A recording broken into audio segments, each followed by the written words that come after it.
Enquanto nos assentamos para partilhar o pão da palavra, cantamos o refrão do Salmo: Deus é Rei e se vestiu de majestade. Cantemos. Deus é Rei e se vestiu de majestade. Glória ao Senhor, glória ao Senhor. Toda a igreja, Deus é Rei. Deus é Rei e se vestiu de majestade. Glória ao Senhor, glória ao Senhor.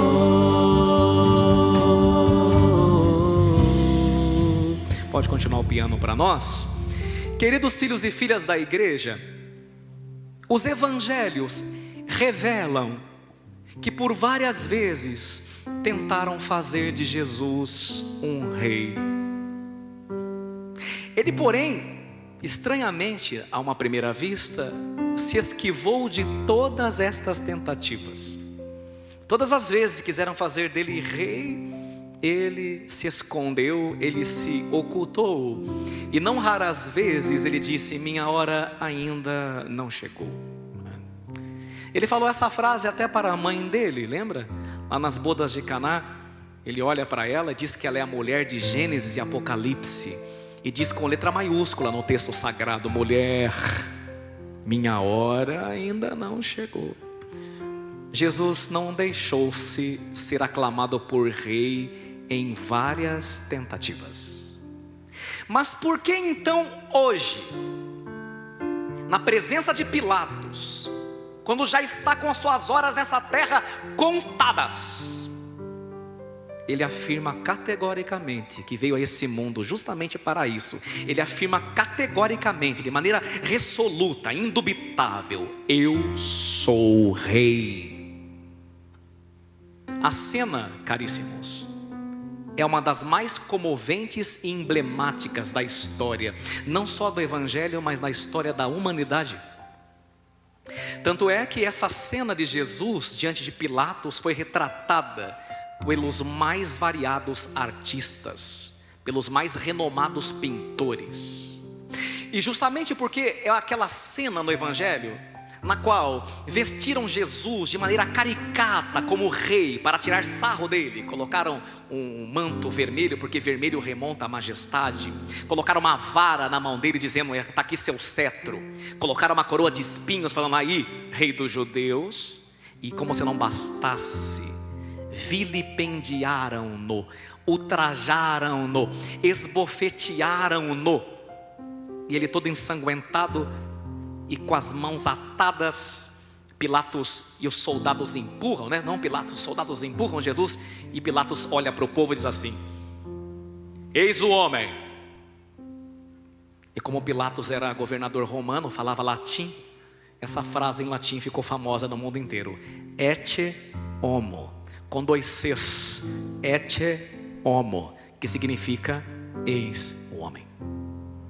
E é tão interessante, e por isso que é importante um pouquinho de filosofia, teologia, cultura, arte, para a gente entender algumas coisas que a gente não para pensar. Eu não sei por que aqui no Brasil não se conservou esse costume, mesmo nós tendo sido colonizados pelos patrícios, pelos portugueses, ou seja, pelos europeus. Porque na França, na Itália, na Espanha e em Portugal, é costume que quando uma pessoa está quebrada em 1000 pedaços, exemplo, sabe aquele dia que você foi demitido, estou dando um exemplo, sua namorada terminou com você, o cachorro, né, te mordeu, você chega em casa arrebentado, destroçado, com o olho lá no fundo, né? Lá na Itália, na França, na Espanha, eles falam assim: tadinho, chegou em casa parecendo um ecce homo.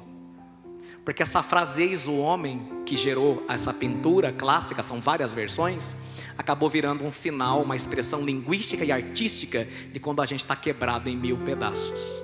Tem dia que a gente está um ecce homo. Aqui no Brasil se perdeu. Vamos colocar um ecce homo, tem vários na internet, nos quadros. Vamos colocar um aí para a turma ver. Tem como colocar? Um ecce homo para nós. Não, é outra.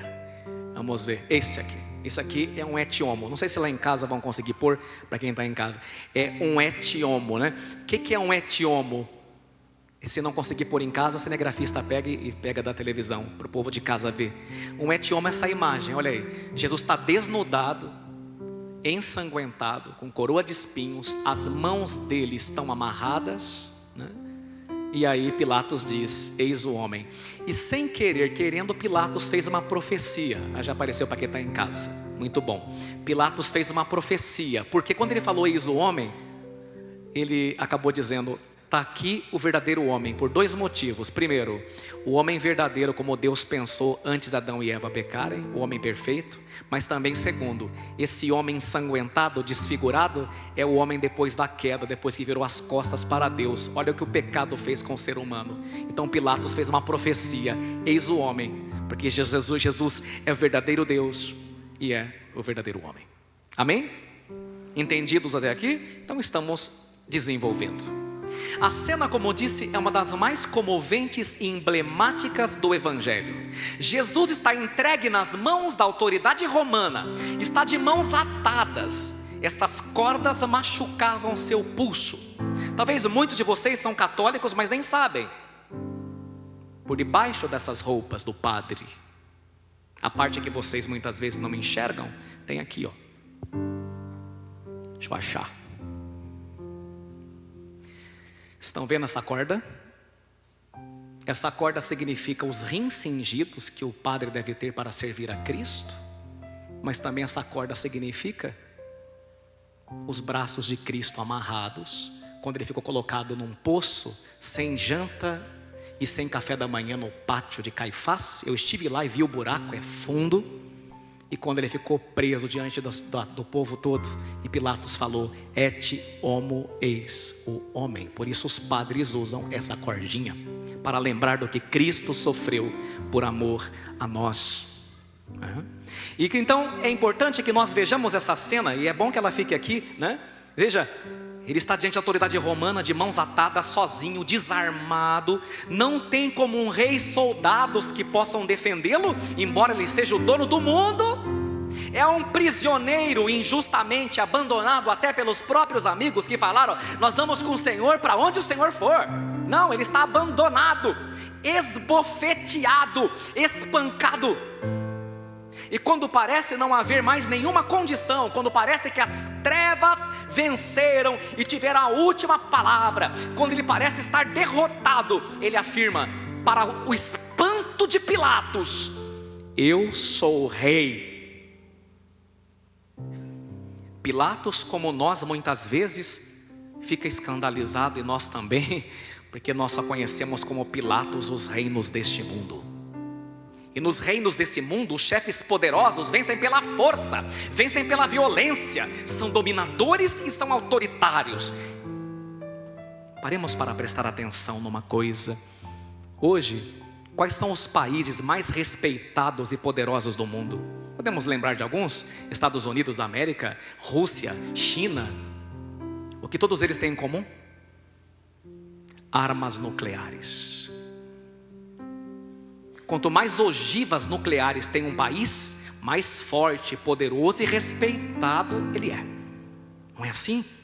Não é assim que os homens triunfam de maneira dominadora, de maneira autoritária. Mas Jesus vai dizer para Pôncio Pilatos, o meu reino não é deste mundo.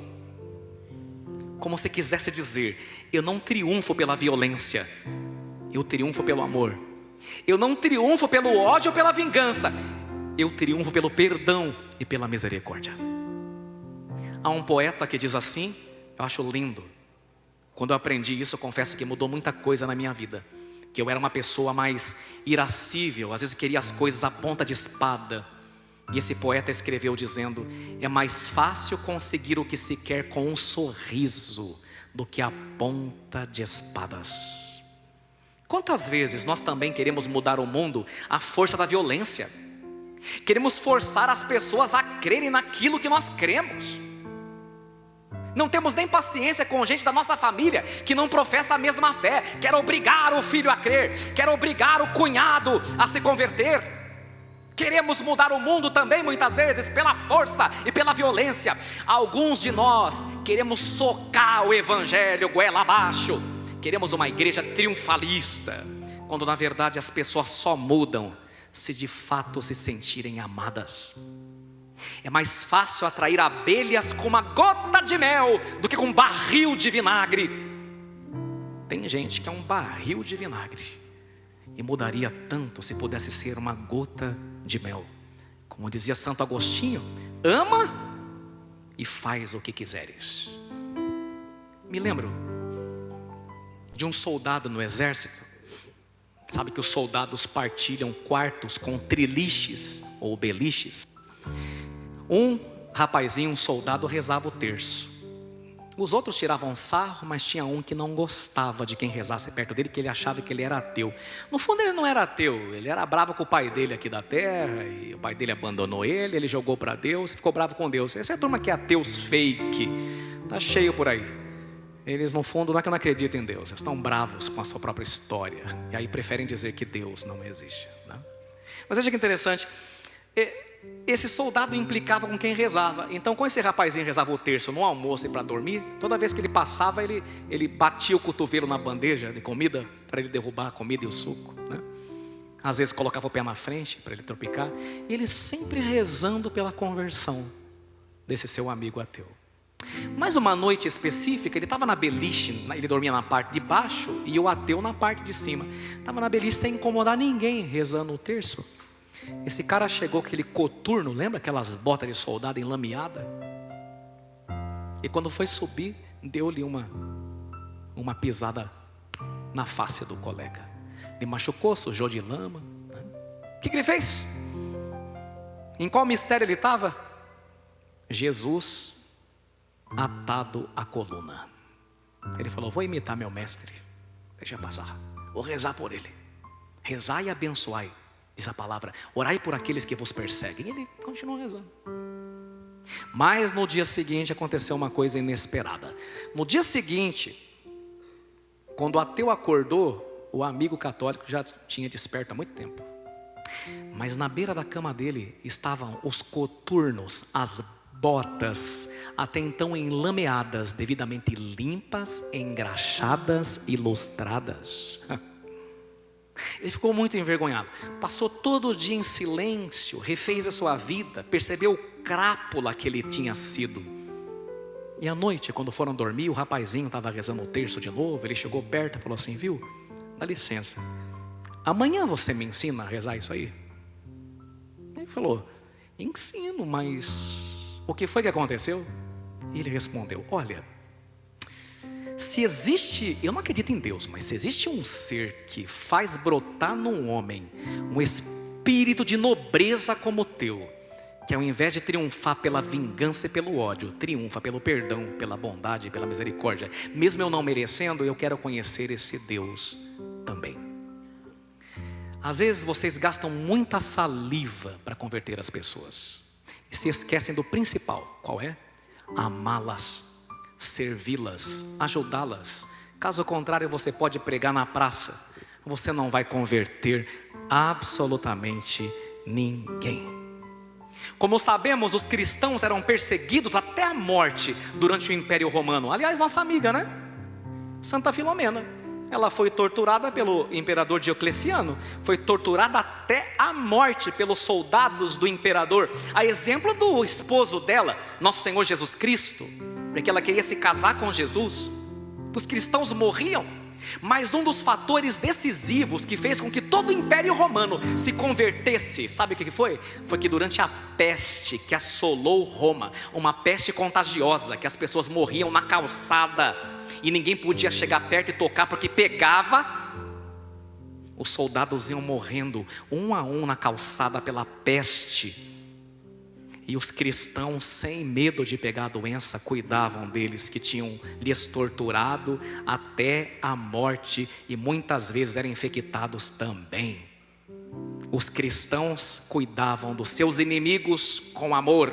O cristianismo não triunfou pela violência ou pelas armas, mas pela arma mais poderosa que existe, que é a arma do amor. Porque não importa qual seja a pergunta, o amor é a resposta. Não importa qual seja a doença, o amor é a cura. Mas, queridos, para concluir, nos detalhemos um pouco mais nesta cena. E agora, por favor, podemos colocar a segunda cena. Já mostrei o et homo. Vejam, aqui essa cena é o evangelho de hoje. Reparem, Pilatos está sentado no trono, enquanto Jesus está de pé, humilhado, amarrado e desprezado. Ora, a pergunta que não quer calar é: quem deveria estar sentado no trono? É claro que é Jesus. Pilatos está no lugar que não lhe pertence. O trono é de Cristo. Pilatos é que tem que estar de pé. Mas então nós nos damos conta de que nós muitas vezes também somos Pilatos. Estamos sentados no trono, deixando de lado Jesus. E quando não deixamos que Jesus reine sobre nossas vidas, sobre nossos planos, projetos e vontades, e como Pilatos, nós usurpamos o trono de Cristo. Dizemos que Ele é o rei de nossas vidas, mas contrariamos sua vontade, seus mandamentos, fazendo tudo de acordo com a nossa cabeça. Dizemos que Jesus é rei, mas quem manda no seu relacionamento pecaminoso que você vive é você. Nem se casar na igreja você quer, porque você que é o rei. É você que está sentado na cadeira, não é Cristo. Quantas vezes dizemos que Jesus é rei, mas quem controla minhas finanças sou eu. Quem decide onde eu vou morar e me mudar sou eu.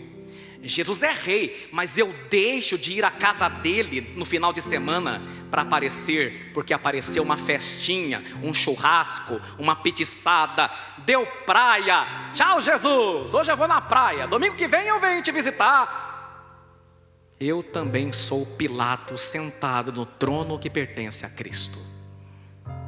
Dizia um teólogo: enquanto Jesus nessa cena está amarrado e é totalmente livre, Pilatos, que não está amarrado, é escravo e prisioneiro. Interessante, né? Quem está de mãos amarradas é livre. Quem está com as mãos soltas é escravo do próprio pecado, da própria arrogância, da própria conveniência. Cristo está amarrado nessa cena, meus irmãos e minhas irmãs, porque Ele assumiu a nossa condição de escravos. Ele que era livre, fez-se prisioneiro para nos libertar. Quem estava amarrado na verdade era Pilatos, e cada um de nós, antes de Cristo morrer por nós na Santa Cruz, porque nós estávamos amarrados pelo pecado e por Satanás. E como foi que Cristo nos libertou? Eu te respondo: sabe como foi que Cristo nos libertou? Trocando de lugar com a gente. Ele ficou no nosso lugar de escravo e deu-nos a liberdade pelo sangue derramado na Santa Cruz. Para terminar, termino dizendo: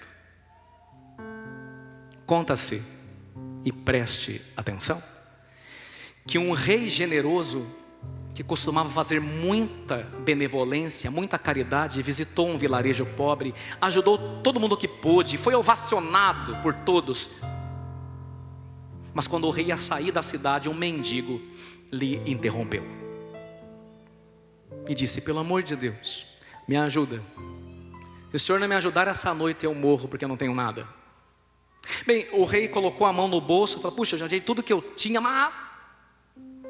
mas eu tenho 7 moedas de ouro. Os olhos do mendigo brilharam. Então o rei pegou as moedas de ouro. As minhas não são, tá, gente? Pegou as moedas de ouro e foi colocando na mão dele. 1, 2, 3, 4, 5, 6. Mas a 7ª, o rei disse: a 7ª eu vou guardar para meu filho. Tudo bem? O mendigo disse: claro, já mudou a minha vida, estou super feliz. Então o rei pegou a última moeda e guardou para o filho dele. Quando o rei virou as costas, o mendigo pegou a faca, cravou-lhe no pescoço, matando-o de maneira cruel, e ficou com a 7ª. O que você acha desse mendigo? Uma pessoa boa? Uma pessoa agradecida? Uma pessoa que reconhece o que os outros fizeram por ela? Certamente que não. Mas eu tenho uma coisa para te contar. Quando Deus criou o mundo, Ele deu 7 dias na semana para você. Segunda, terça, quarta, quinta, sexta, sábado. E uma só ele falou: guarda uma para o meu filho. Qual que é o dia? Domingo. E quantas vezes você rouba as moedas de Cristo? Quando você não adora a Deus, quando você não busca a Deus, quando você não serve a Deus, porque você ainda é uma pessoa ingrata. Você é uma pessoa que precisa ser mais agradecida. Louvar a Deus por aquilo que Ele te dá, porque Ele poderia fazer o contrário, né? Eu sou o dono do mundo, eu sou o rei, vamos fazer o seguinte: segunda, terça, quarta, quinta, sexta e sábado para mim, domingo fica para você. Não, 6 para você, só 1 para Ele. E às vezes nem isso você dá. Dizemos que Ele é rei, mas não o colocamos ainda em primeiro lugar na nossa vida. Somos ingratos. Matamos de novo Cristo na cruz com nossa ingratidão, quando não reconhecemos a sua realeza. E você? Tem guardado a 7ª moeda para Cristo? Guardando domingos e festas, como diz o Senhor? Tem sido Ele de verdade o rei da sua vida? Ou só da boca para fora? Cantemos: Deus é rei. Deus é rei e se vestiu de majestade. Glória ao Senhor.